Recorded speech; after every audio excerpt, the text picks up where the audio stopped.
हजुरहरूले नेपालका विशिष्ट सत्सङ्गकर्मी विष्णुबहादुर केसीज्यूको बारेमा र उहाँका सत्सङ्ग जीवनमा विभिन्न अभिज्ञताहरू बारेमा तपाईँहरू सुन्दै भएको छ। कतिपय प्रश्न अझै हामी उहाँलाई सोध्ने छौँ र आदरणीय विष्णु केसीज्यू, ठाकुरलाई हामी विभिन्न सम्बोधन गर्छौँ है, परमपिता भन्छौँ, विश्वपिता भन्छौँ, त्यसमा पनि परम दयाल भन्छौँ है, परम दयाल श्री ठाकुर अनुकूल चन्द्र। हामीले अरू त्यस्तो भगवान् वा गुरु वा कुनै विशिष्ट व्यक्तिलाई हामीले परम दयाल भनेका छैनौँ र ठाकुर अनुकूल चन्द्रलाई हामी किन परम दयाल भन्छौँ होला त? यसको तपाईँ त धेरै दिनको अभिज्ञता छ, परम दयाल होइन, अलिकति भनिदिउँ न हाम्रो दर्शकका लागि। राम्रो कुरो गर्नुभयो यहाँले। अहिलेसम्म हामीले धेरै शास्त्रहरू पढ्यौँ, धेरै गुरुहरूको कुरा सुन्यौँ, तर अहिले जो ठाकुरको जो कुरा चलिरहेको छ, ठाकुर आउनुभयो 18 लोकबाट।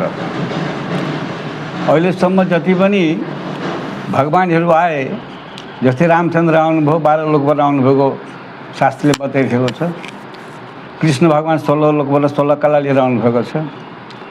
त्यो यो पहिलो पटक 18 लोकबाट ठाकुरजीको आविर्भाव भएको छ। यो साधारण कुरो होइन। र ठाकुरजी ब्राह्मण कुलमा विप्र भएर आउनुभएको हुनाले उहाँ भगवान् पनि हुनुहुन्छ, साथैमा गुरु पनि हुनुहुन्छ। यस्तो कहिले पनि देखिएको थिएन। त्यस कारणले हामीले ठाकुरलाई परम पुरुष भन्दै आएका छौँ। सद्गुरु पनि उहाँलाई भनिरहेको छ, पुरुषोत्तम गुरु पनि भनेको छ। पुरुषोत्तम जुग जुगमा आउँछन्, तर पुरुषोत्तम गुरु चाहिँ अहिलेसम्म आएको थिएन।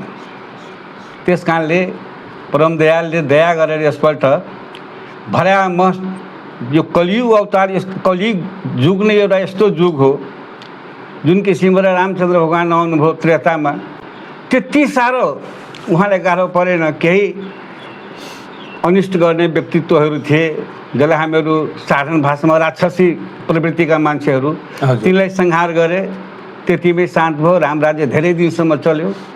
कृष्ण भगवान् आउनुभयो, त्यतिखेर पनि राजनीतिमा अरू चिजमा धेरै चिजमा नकारात्मक वातावरण भएको हुँदा उहाँले पनि आएर चाहिँ ठुलो एउटा महाभारतको सृजना भयो। त्यतिखेर धेरै मान्छेहरू मरे, फेरि पनि यो धर्मको स्थापना भयो।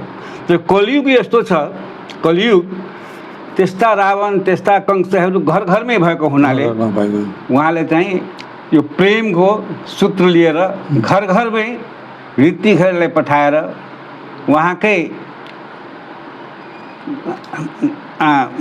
यसमा हामीले चाहिँ घर घरमा गएर सबैलाई जागृति गर्दै आएका छौँ।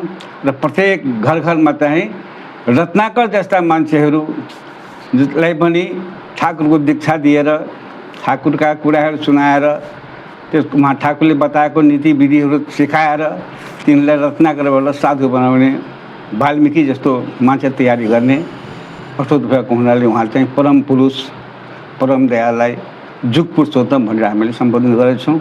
र उहाँलाई हामीले मात्रै भनेको होइन, यो सारा विश्वले ठाकुरलाई चाहिँ जुग पुरुषोत्तम भनेर सम्बोधन गरेर उहाँको डाक टिकट पनि निक्ल्यो र त्यसमा जुग पुरुषोत्तम ठाकुर श्री अनुकूल चन्द्र भनेर चाहिँ। मतलब के भयो भने यति दया छ, सबैभन्दा धेर दया, परम दया उहाँबाट हामीले पाएछौँ, जगतले पाएको छ र उहाँलाई परम दयाल भनिन्छ होइन।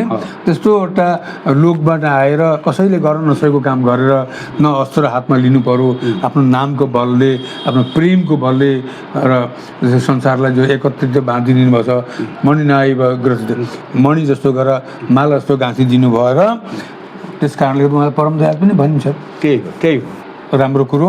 अब ठाकुरको बानीमा धेरै बानी, हजारौँ बानी छन्। एउटा बानी मलाई खुबै राम्रो लाग्छ, माने सर्व समस्या समाधान जानिस् इष्ट प्रतिष्ठान। तिम्रो जति ठुलै समस्या होस् न किन, तिमी इष्ट प्रतिष्ठा गर, तिम्रो समाधान हुन्छ भनेर। यो त बहुत ठुलो दायित्वपूर्ण काम हो, बहुत ठुलो काम हो। कसरी इष्ट प्रतिष्ठा गर्दा सर्व समस्या समाधान हुन्छ? तपाईँले व्यक्तिगत रूपमा धेरै भेट्नु मन पर्छ, अलिकति भनिदिनु पर्यो हाम्रो। परमदयालले दया गरेर अहिले मानवको जीवनमा जतिसुकै पनि समस्या छ, जुनसुकै पनि मान्छेलाई आइपर्ने समस्याहरू छ, सबैको समाधान उहाँले आफ्नो व्यवहारमा गरेर देखाइदिनु भएको छ। र त्यो चाहिँ विभिन्न हाम्रो शास्त्र ठाकुरले बोलेका चिज नै शास्त्र उनीहरूले बनेको छ। धेरै किताबहरू निक्ले ठाकुरले बताएका कुराहरू, त्यो आधारमा त्यसलाई अध्ययन गरेर र यो सत्सङ्गको माध्यमबाट प्रत्येक मानवको जीवनमा कल्याणमूलक चिजहरू देख्नुभएछ।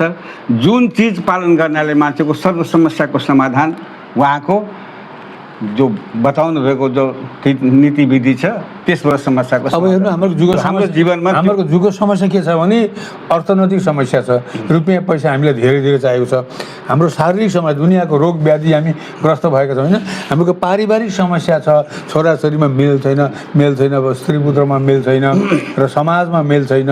त्यसपछि एउटा देशको प्रोभिन्सको प्रादेशिक समस्याहरू पनि धेरै समस्या छ नि त।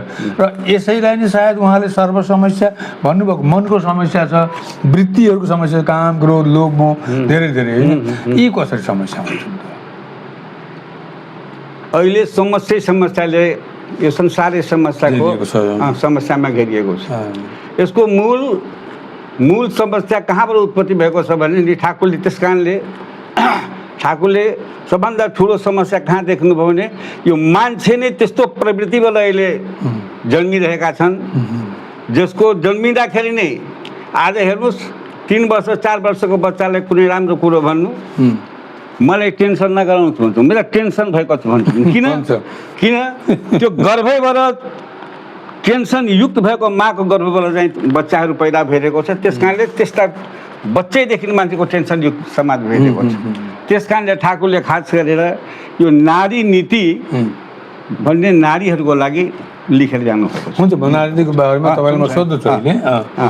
त्यस कारणले मातृ जो वर्ग छ यिनीहरूले चाहिँ नारी नीतिमा जे कुरा बताएर जानुभएको छ त्यस किसिमबाट मान्छे माहरूले चलिदियो भने एउटा नयाँ समाजको एउटा सृजना हुन्छ र त्यसमा शान्ति स्वस्ति सब चिज परिपूर्ण भएर आउँछ। सबभन्दा जड त्यही हो। जन्ममा शुद्ध जन्म हुनु पर्यो, उसले एउटा राम्रो संस्कार पाएर जन्म लिएको हुनुपर्छ। अच्छा, ठिकै छ, राम्रो कुरो भन्नुभयो तपाईँले। यो पनि बहुत जरुरी छ। म नारीको बारेमा तपाईँ भन्छु पनि। यो प्रणाम भन्ने है, हामी नमस्कार गर्छौँ, कोही प्रणाम उभि प्रणाम पनि गर्छन्, कोही कसरी प्रणाम गर्छन्, कोही कसरी प्रणाम गर्छन्। र हाम्रो श्री ठाकुर अनुकूल चन्द्र हामीलाई प्रणाम, बिहान बेलुकै प्रणाम, अरू कोटि प्रणाम भने एकपल्ट होइन, हामी 2 पल्ट प्रणाम गरेर मुखले कोटि प्रणाम भन्छु। यो प्रणामको महत्त्व ठाकुर श्री ठाकुर अनुकूल चन्द्रले हामीले यस्तो तरिकाले दिनुभएको छ। र किन नमस्कार गर्दै हुने तर प्रणाम गर्नुपर्ने तात्पर्य चाहिँ अलिकति भनिदिनुहुन्छ उहाँहरूलाई? हामीले कुनै विशिष्ट मान्छेलाई प्रणाम गर्दाखेरि उहाँको आशीर्वाद पाइन्छ र उसको उमेर पनि बढ्दै जान्छ र उसको शारीरिक परिस्थिति पनि राम्रो हुँदै जान्छ, शारीरिक तन्दुरुस्ती हुन्छ। जुन किसिमले मुसलमान हेर्दैको छ ठाकुरले बनाउँछ तिम्रो चाहिँ नमाज पढ भन्नुको अर्थ हामीले प्रणाम गर्दाखेरि एउटा शारीरिक पनि राम्रो हुने र जब आशीर्वाद ठुलाबडाको आशीर्वाद हुन्छ त्यसको आयु पनि बढ्ने, स्वस्थ हुने, मन पनि आनन्द प्रफुल्लित भएर जाने हुनाले हामीले चाहिँ प्रणाम गर्ने सिस्टम। प्रणाम बहुत राम्रो छ हाम्रो समाजको लागि। अब आयो ठुलो समस्या है, हामी यो समस्यामा जेलिएका छौँ।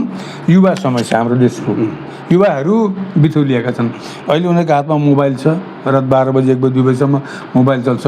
धर्म नीति सुन्दैनन्, मन्दिर जाऊ भन्ने मतलब छैन। अहिले हाम्रो मन्दिर जाने बेला भएको छैन। धर्म गरेर भगवान्लाई मानेर गुरु मानेर के हुन्छ हाम्रो समस्या? यो एउटा ठुलो समस्या है, युवा समस्या। कहीँ युवाको आन्दोलन पनि भइरहेको छ र यो युवा जुन जमात हो, यो युवाले नै हामीहरूको जुन परवर्ती दायित्व उनीहरूले सम्हाल्नु पर्ने हो। तर युवा यदि बिथोलियो भने त समाज बिग्रिन्छ, हाम्रो संस्कृति बिग्रिन्छ। यो युवा समाजलाई कसरी ठिक गर्ने हो वा यसलाई कसरी बनाउने हो, श्री ठाकुर अनुकूल चन्द्रको आदर्श के छ?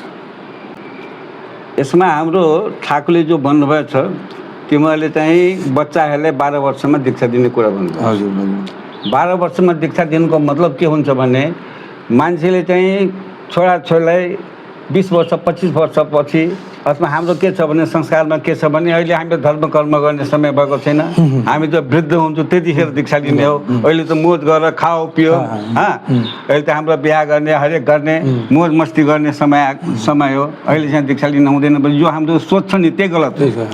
आज उदाहरण छ एउटा बच्चा छ यहाँ 4 वर्षको बच्चा आउँछ, डेली आउँछ यहाँ प्रार्थना गर्नलाई।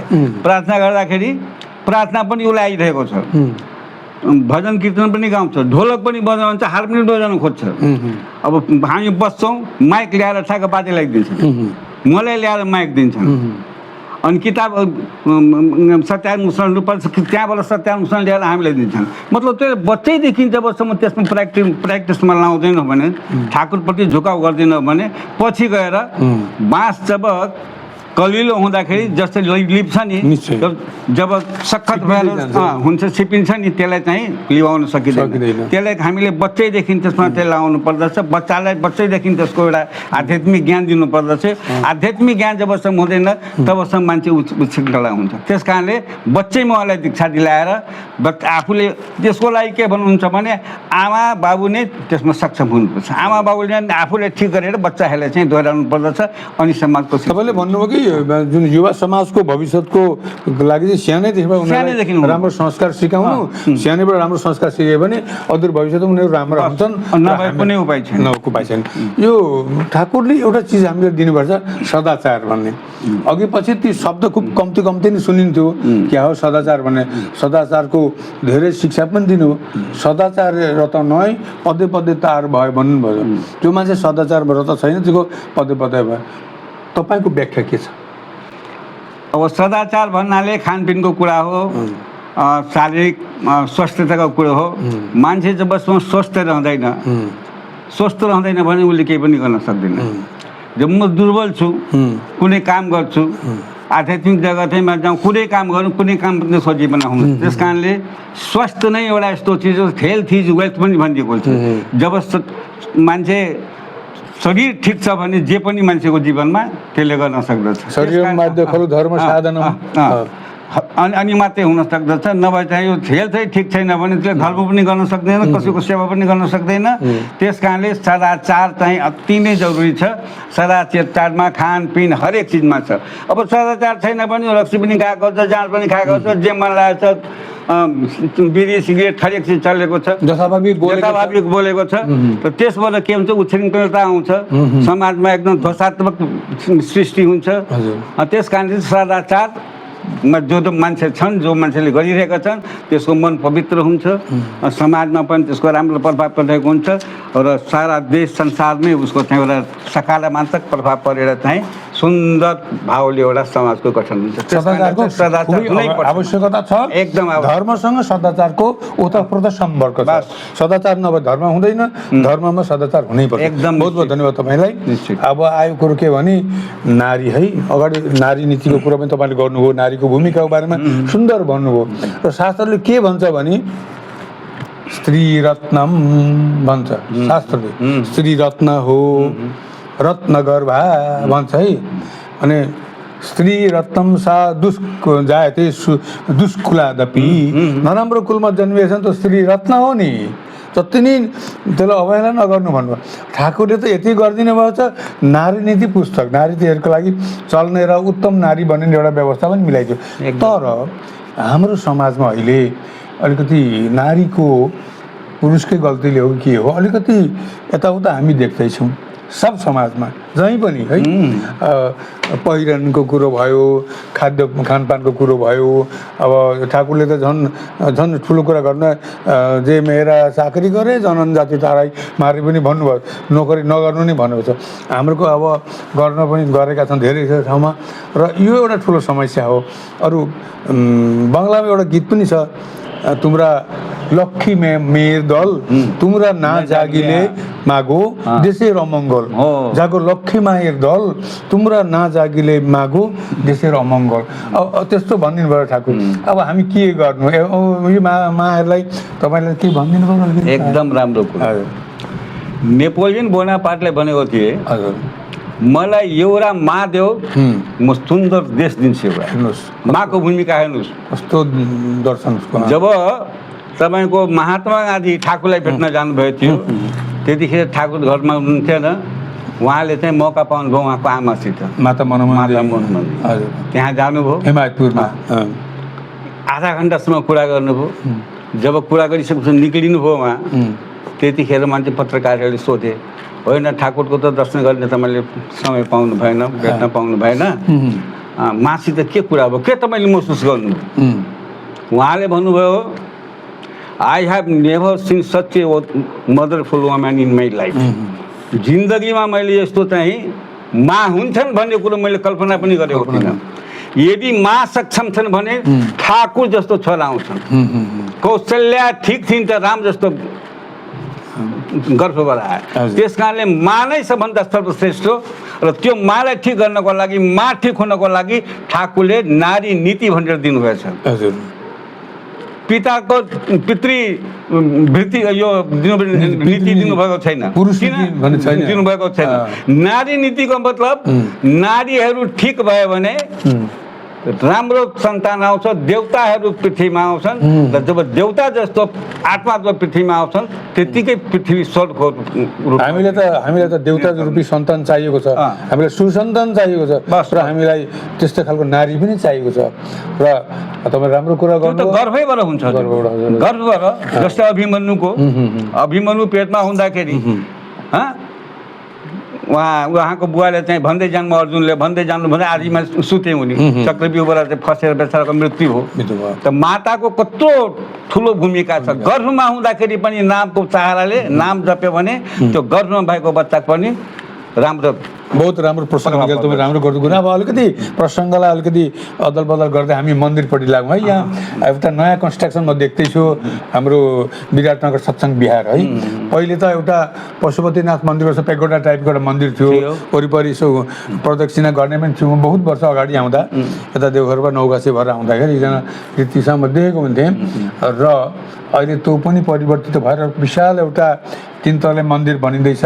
यो कहिलेबाट सुरु भएको गुरु परिवारको आशीर्वाद कहिले कस्तो भयो र अहिले यो मन्दिर सम्पर्कमा कस्तो के गर्दै हुनु तपाईँहरू कस्तो सहयोगिता छ अलिकति भनिदिनु पर्यो।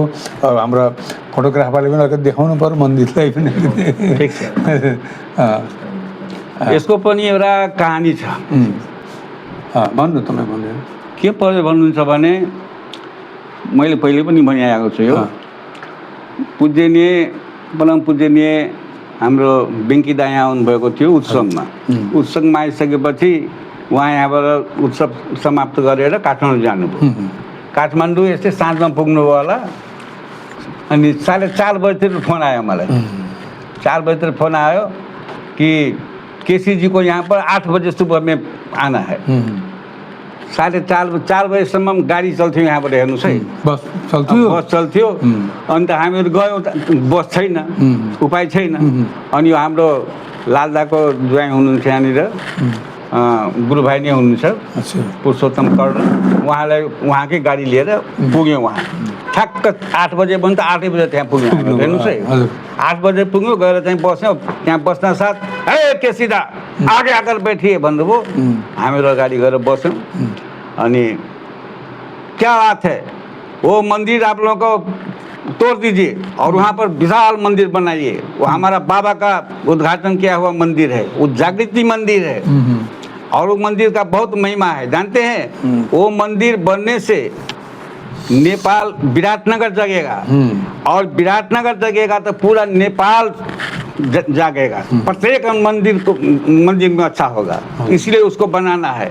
तो मैं तब तो दिखे हमसे कैसे होगा इतना बड़ा मंदिर का भार कैसे हम लेंगे भन्दाखेरि इसके चिंता करने का जरूर नहीं है आप कर सकता है। ती भीम जी हुनुहुन्थ्यो भीम पराजुली ए भीम जी इनको साथ दीजिएगा कि नहीं दीजिएगा हाँ देंगे भने त्यसपछि हामी यसमा लागेका हौँ। वहाँ आइसकेपछि भीमजीलाई यहाँ सभा यो मन्दिर के बनाउने अध्यक्षमा राख्यौँ म सचिवमा बसेर यी दादाहरू जति हुनुहुन्छ सबैजना मिलेर बनाउन लागेको जो होस् मतलब यो 1.5 वर्षको भित्रमा यत्रो बन्यो हामी लागेको छौँ फेरि पनि अब तेस्रो तल्ला पनि हामीले 15-20 गतेको भित्रमा बनाउने तेस्रो तल्ला पनि बनाउन लागेछौँ र यसमा सबैको सहयोग छ सबै हजुर छिटै नै भन्नुहोस् हामी पनि यस उत्सवमा सामेल हुन पाऊँ आशा राख्दै तपाईँलाई म अब 81 एउटा प्रश्न गर्छु तपाईँ तत्पर भएर बस्नुहोस् तपाईँको बुद्धिमत्ता पनि हामी यसैमा बुझ्दछौँ तपाईँ प्रवीण मान्छे तपाईँ त्यसै पनि ठिक हुनुहुन्छ श्री ठाकुर अनुकूल चन्द्रका तपाईँ अनुयायी हुनुहुन्छ भक्त हुनुहुन्छ हो र भक्त र भगवानको त भेटघाट हुन्छ कहिलेकाहीँ कसैको भएको हुन्छ र 81 तपाईँले भगवान् श्री ठाकुर अनुकूल चन्द्रलाई भेट्नु भएछ कतै भने र विष्णु केसीजी तपाईँ के आशीर्वाद माग्नुहुन्छ माग्नुहोस् भनेर भन्नुभएछ श्री ठाकुर अनुकूल चन्द्रले पनि तपाईँ के आशीर्वाद माग्नुहुन्छ म त एउटै आशीर्वाद छ यो जन्मान्तर हजुरकै सेवा गर्न पाऊँ हजुरले जो हराइरहनु भएको छ त्यो गर्न मलाई तागत आओस् र त्यसमा म सक्षम हुन पाऊँ हजुरकै काम गर्नु नै सबभन्दा मलाई उत्तम चिज लाग्दछ यो भन्दा यो सारा विश्व ब्रह्माण्ड जति चिज छन् यो सबै मिथ्या हो हजुरको सेवा नै मेरो लागि सबभन्दा तपाईँको सद्गुरुको आदेश पालन गर्नु भन्दा ठुलो कुरो केही छैन मैले यो फर्मुला जानेको छु र त्यही म गरिरहेको छु माग्नुहुन्छ त्यति माग्नलाई हामीहरूको पनि फाइदा हुन्छ त्यही सबैतिर तपाईँ सक्षम हुनुहुन्छ अरू गरिदिनुहुन्छ अब अन्तिम प्रश्न तपाईँलाई यस एपिसोडमा है एपिसोडमा कस्तो भने अब हामीको सबसँग प्रार्थना छ होइन सबैको मङ्गल प्रार्थना गर्छौँ सबैको ज्येष्ठजनको कनिष्ठजनको हामी प्रार्थना गर्छौँ र यता फेरि हामीलाई त गुरुदेवले श्री ठाकुर अनुकूल चन्द्रले बिहान बेलुकै टाइमली प्रार्थना गर्नु भन्नुभएको होइन प्रार्थना एउटा बानी मिल्छ प्रार्थना चाहिँ कोइलीको त कोडलिनाको काजे फुटे उठो कल्पना चाहिँ फल्टी पेली बाजे त्यतापट्टि पनि अर्को होसियार गर्नुपर्छ प्रार्थनामा भनिस् भनेर त यो प्रार्थनाको महत्त्व के हामीले गरेको प्रार्थना परमपिता हर्षको साथ सुन्नुहुन्छ तपाईँ के भन्नुहुन्छ प्रार्थनाको बारेमा प्रार्थनाको ठुलो महिमा छ प्रार्थनामा त मैले यो देखेँ जुन घरमा 2 टाइम प्रार्थना भइरहेको छ नि त्यो घरको वातावरण अर्को भएर जान्छ त्यो घरमा चाहिँ कहिले हात तसिन्दा फैलाउनु पर्दैन र अर्को कुरो प्रार्थना सधैँ गर्नु भन्नुको अर्थ के छ भने प्रार्थनामा धेरै कुरो छ साधनाको कुरोहरू धेरै छ पटक पटक गर तर गर्दाखेरि राम्ररी सोच के भनेको छ त्यहाँनिर त्यस कारणले पटक पटक बार अनुभव गर्दै गर के भनेको छ त्यहाँनिर त्यो जो लेखेको छ त्यो अनुसारको त अध्ययन गरेर आफूमा त्यो घटाउँदै जाऊ आफूमा त्यो लिँदै जाऊ त्यस किसिममा अगाडि बढ्न भन्ने